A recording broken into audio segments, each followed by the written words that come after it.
എറണാകുളം ചോറ്റാനിക്കരയിൽ ആൾതാമസമില്ലാത്ത വീട്ടിൽ തലയോട്ടിയും അസ്ഥികളും കണ്ടെത്തി. ഫ്രിഡ്ജിനുള്ളിൽ പെട്ടിയിൽ പാക്ക് ചെയ്ത നിലയിലായിരുന്നു അസ്ഥികൂടം. സാമൂഹിക വിരുദ്ധരുടെ ശല്യത്തെ തുടർന്ന് പോലീസ് നടത്തിയ പരിശോധനയിലാണ് അസ്ഥികൾ കണ്ടെത്തിയത്. വിഷ്ണു സുരേഷ് വിവരങ്ങളുമായി. വിഷ്ണു, ഫ്രിഡ്ജിൽ പാക്ക് ചെയ്ത നിലയിലെന്ന് പറയുമ്പോൾ വലിയ ദുരൂഹതയുണ്ടതിൽ. ഏറെ നാളത്തെ പഴക്കമുണ്ടെന്ന് പറയുന്നു. പോലീസ് ഇപ്പോൾ പുറത്തുവിടുന്ന കാര്യങ്ങൾ എന്തൊക്കെയാണ്?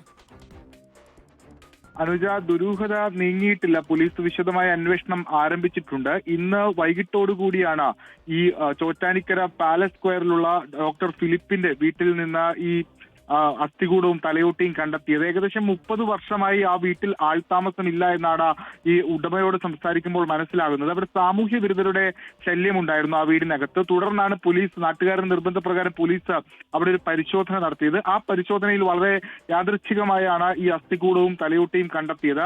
നിലവിൽ അത് അവിടെ ഉപയോഗിക്കാതിരുന്ന ഒരു ഫ്രിഡ്ജിനകത്ത് ഒരു കവറിനുള്ളിൽ പൊതിഞ്ഞ നിലയിലായിരുന്നു. തലയോട്ടിയും അസ്ഥികളും ഉണ്ടായിരുന്നു. ഏറെ പഴക്കം ചെന്ന അസ്ഥികളാണ് എന്ന് പോലീസ് സ്ഥിരീകരിക്കുന്നു. മനുഷ്യന്റെ അസ്ഥികൾ തന്നെയാണെന്നും പോലീസ് സ്ഥിരീകരിക്കുന്നുണ്ട്. അതായത് ആ 30 വർഷത്തോളം, ഒരു 20 വർഷത്തിനടക്കം പഴക്കം ഈ അസ്ഥികൂടത്തിനുണ്ട് എന്നാണ് നമ്മൾ മനസ്സിലാക്കുന്നത്. പോലീസ് BNS 194 അസ്വാഭാവിക മരണത്തിന് കേസെടുക്കുകയും. ചോറ്റാനിക്കരയിലാണ് ആൾതാമസമില്ലാത്ത വീട്ടിൽ തലയോട്ടിയും അസ്ഥികളും കണ്ടെത്തിയത്. ഫ്രിഡ്ജിനുള്ളിൽ പെട്ടിയിൽ പാക്ക് ചെയ്ത നിലയിലായിരുന്നു. അസ്ഥികൂടത്തിന് ഏറെ നാളത്തെ പഴക്കമുണ്ട്. പോലീസ് ഇതിന്റെ ദുരൂഹതകൾ പരിശോധിക്കുകയാണ്.